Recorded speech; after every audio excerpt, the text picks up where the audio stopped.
Today is the 19th May 2026. I'm doing a new practice. Today I practice first, I already did how to plan a simple structure for a topic to talk about and now how to use it. And the practice again focuses more about how I feel with that, so I feel about planning that and how I feel using it and how I'm just able to use a simple structure to talk about. The topic that I want to talk about today is Star Wars Bad Batch Season 1. The Bad Batch is a clone group that was introduced in the Clone Wars series in the last season, like in the first I think 4 episodes or so from season 7. The Bad Batch was introduced. The Bad Batch is an experimental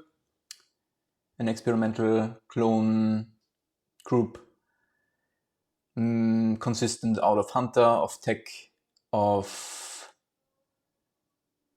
Wrecker, and Crosshair, and Omega.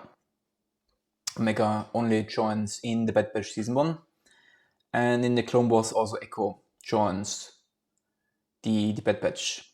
So they have Hunter, Wrecker, Tech, Crosshair, and Echo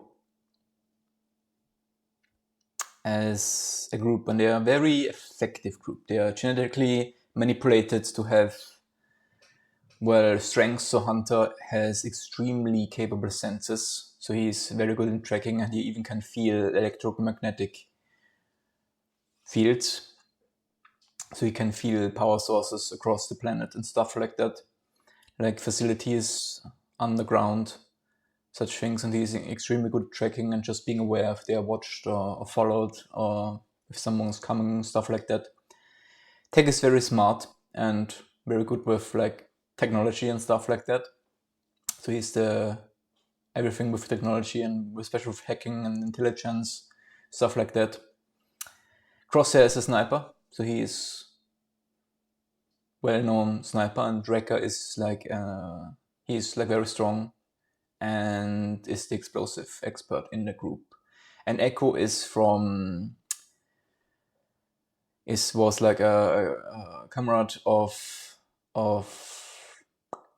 names and in videos. That's a weakness, as it seems.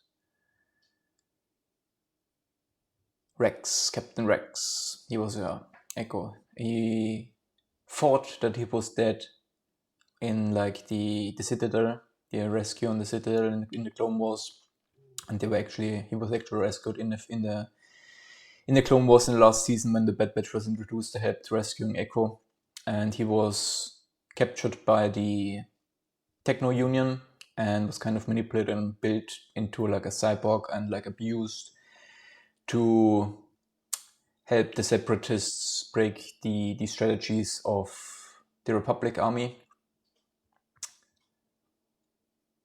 And then he was rescued. And after his transformation, he wasn't a normal clone anymore and didn't fit in. And so he joined the Bad Batch in Clone Wars. And that's the Bad Batch, which I have to say was not actually the part that I wanted to talk about. So just introduce the characters or like the show. That was not on my list, so I already deviated, which I mean is fine. Just something to know for the future.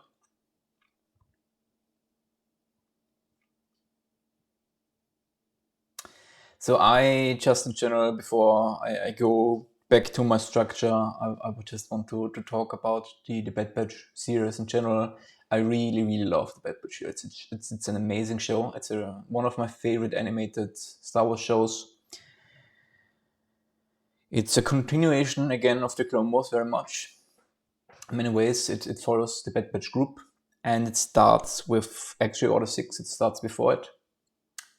And the very first show shows Order 66 from the perspective of Bad Batch, and it also then it plays pretty much like in the very first days and months after Order 66 and the rise of the Empire. And that shift, I think the show is, or especially season 1, is really cool because it's actually one of the first, at least movies and like series, so like video content of Star Wars that shows us the period after Order 66 and like the rise of the galaxy. And it shows it in many different perspectives. Like it looks at how the Bad Batch themselves react to Order 66 and the rise of the Empire. They were loyal to the Republic and to democracy. They went loyal to the Empire. And they were, besides Crosshair, whose inhibitor chip was working compared to the others. For the others, it wasn't working. Their genetic manipulation weakened the influence of the inhibitor chips on the others, at least to begin with. And so they didn't thought it was right, the betrayal on the Jedis, and so they had it up with the Empire very much from the beginning, except of Crosshair, who then split from them through bad circumstances. The other clones, from what the shows tells, at least where the inhibitor chips worked, of course they weren't immediately affected. You could see that they had big issues in the show where it also was just look at from how they were like decommissioned and replaced, which they didn't like. So a lot of clones more and more had issues with the Empire because their purpose was gone, and now they're also a little bit distrusted. And then also Kamino was destroyed in the show at the end. And so for the clones on self, more and more you see that it's actually a bad shift and they are more so rebelling against the Empire. I'm very interested if Disney will do some kind of clone rebellion show with like Rex and that stuff that they have set up with the Bad Batch. I really hope that they do something like that, like more than on a Rex focused clone rebellion show in during the Empire era. That would be really cool, I think, to see something like that. But yeah, other influences that I really like to see from like the Bad Batch, just from Order 66, but how it affected the Kaminoans, which also played, I don't know how to call them, but the people of Kamino, and how it, because they very quickly got replaced and they prepared to that. And the one side effect of that they had in the show was that they wanted to ensure that their clones stayed relevant, and for that they needed the original DNA. And as Jango Fett was no longer there, the only two they could get the DNA from Jango Fett from were Omega, who's an original clone, just slightly modified that she's a female. At least that's my impression. Like at the beginning of the show, I wasn't even sure is Omega also a boy or a girl. That I was a little bit confused. I think she's a girl. If I'm wrong, then I messed up completely there. But doesn't matter at the end. So where was I? Kamino, the influence on Kamino itself. But they wanted to make sure that they had the DNA, so to make sure that their clones stay relevant, because the DNA degeneration that they had through multiple generations of clone made them weaker, and so they wanted to get the original DNA back, and so they had to get access either to Boba Fett, who was like very much gone and not traceable, and so then they needed to secure Omega, who joined the Bad Batch at the beginning of the show and like left the Empire with them and split from Crosshair in one of the first episodes. And they tried to get her back and put a bounty on her, and that was one of the things in the first season. But yeah, you also saw the effect, what effect it has on Kamino, which at the end was destroyed. Pretty much most of the whole race was destroyed. So it also started with a genocide on Kamino and securing the cloning technology to have it in the hand of the Empire. The other thing that you see very much an influence of the rise of the Empire was how quickly the Empire was everywhere, because they already had like big military presence with the clones everywhere. They thought they were winners, and you also see the shift on Ryloth. For example, you saw fight is over, and then the clones and the Empire actually stands against them. So for some, even then the fight continues. And you see that influence, and also just influence on the Empire now needs for everyone to have identifications, so that everyone has like a number, and so that you can like record them and like have everyone in like databases to like surveil them at the end of the day. And you have to have them that if you want to like transport from planet to planet, or if you want to do certain businesses. It started to introduce very quickly, like in the first weeks, as it seems, after the Empire took over and stuff like that. So you really saw how they use the power on on normal planets, normal peoples, and how it really started very quickly and early on, and how the Empire could get so much power so quickly. So the show showed that a little bit more, and I really like that aspect of the Bad Batch a lot. The next part I want to talk about is more how the show handles then kind of identity, because that's a big shift. Order 66 and Rise of the Empire, Bad Batch are no longer warriors of the Republic fighting for peace and for democracy and for freedom. Now they should serve an empire that's betraying the general, that's killing people, and that's suppressing people, and that enforces things and seems to become evil and bad and suddenly grasp her power and just do weird things. And so Bad Batch leaves because that's not what they are loyal to and not what they want to be part of. And so they are in that, of course, they lose being soldiers, with like taking on Omega, which Omega at the time was, I don't know, 10, 12, so she was a child.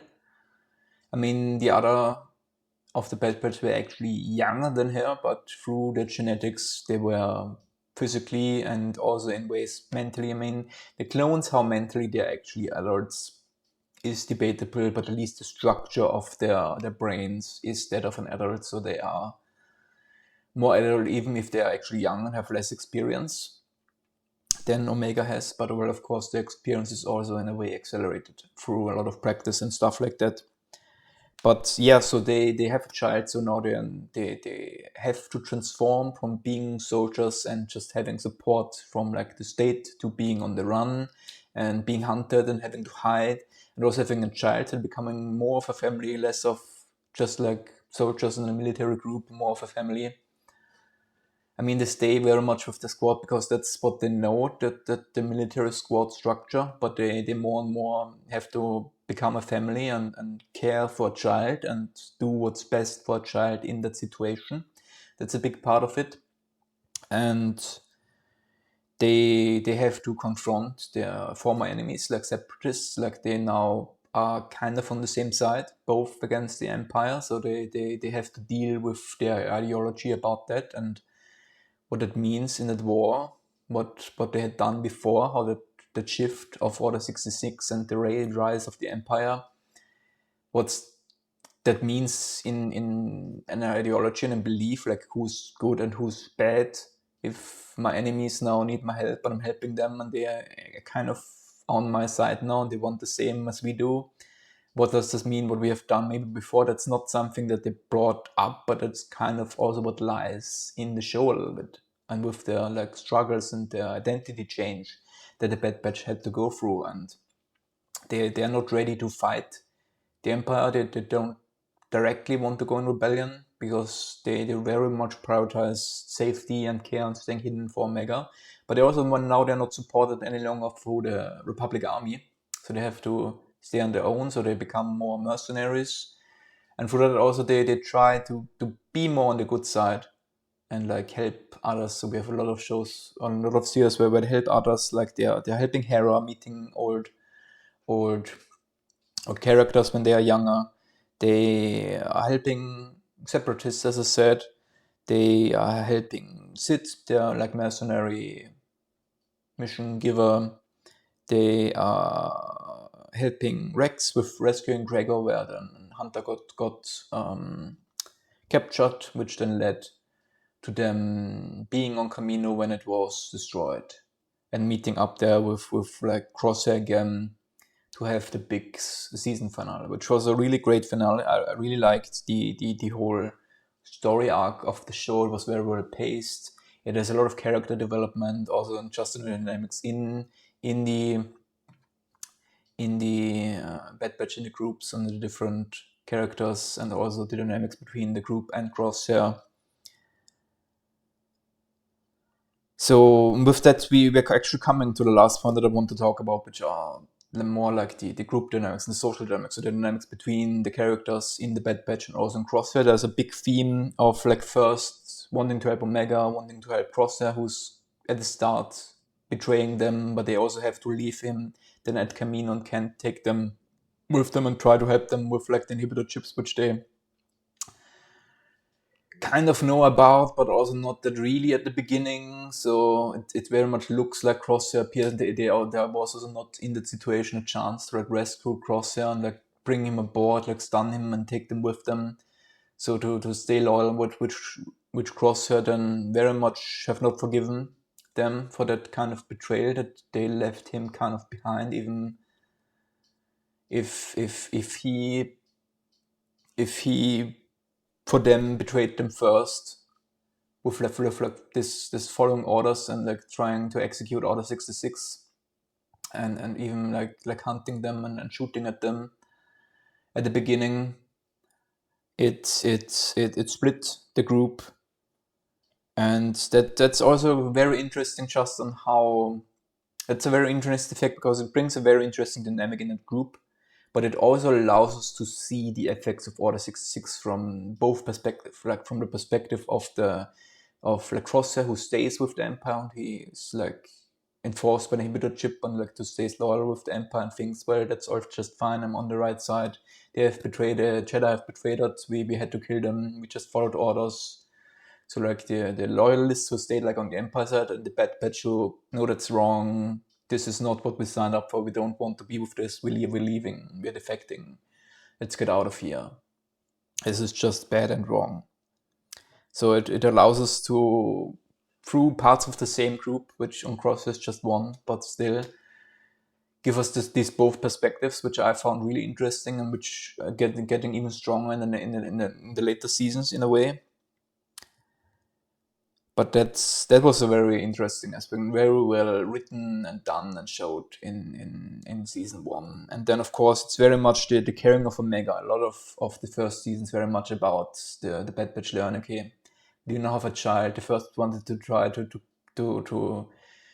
leave her with the defected clone from the Clone Wars. Don't know how his name was, but who had like a family and like child. So they wanted to Hunter wanted to leave Omega with them, because he thought, well, a life with them as a squad, as mercenaries, is not the life that Omega deserves. They need she needs like a family and a little love and a home for a child, which Omega doesn't want. Omega wants to stay with the Bad Batch. That's her family, that's her home. She wants to stay with them, and that's what they're doing. And so they stick with that, and they try to find a way how to lay low and survive and give Omega the best life that they can. And in that they have a lot of dynamics from Hunter and Omega, how they are bonding, and very much from Wrecker and Omega, who are kind of, I mean, they're all brothers and sisters, but I think like Omega and Wrecker are like even a little bit more on the mental side. Wrecker is very much like just a big child, and so they very much have like a, sometimes he's the big brother, sometimes he's the little brother. So they have this a little bit more childish connection, Wrecker and Omega, that you see, where they just have fun and laugh a lot and have like a very good time together, they two. I mean, I guess the others well, Omega and Tech practicing and studying a lot together, and she's teaching, Tech is teaching Omega a lot of useful skills and is expecting a lot of her.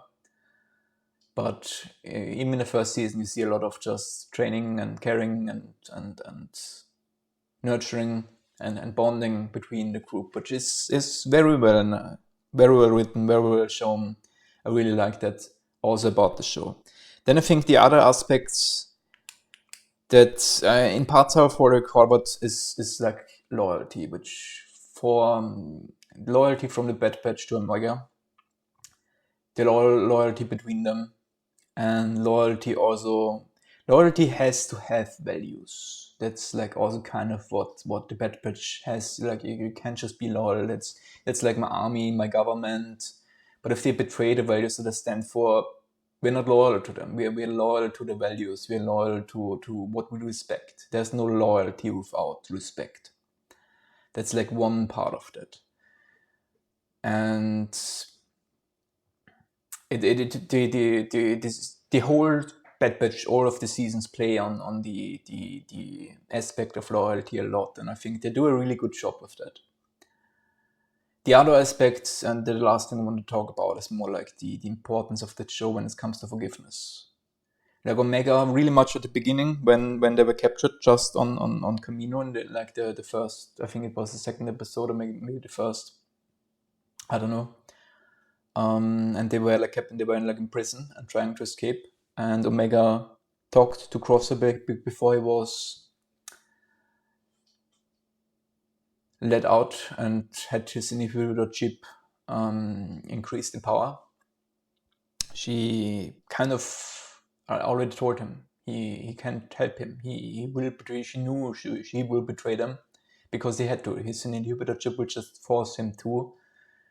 And she already, from the very beginning, prepared that this is not your fault. You can't help this. This is not you.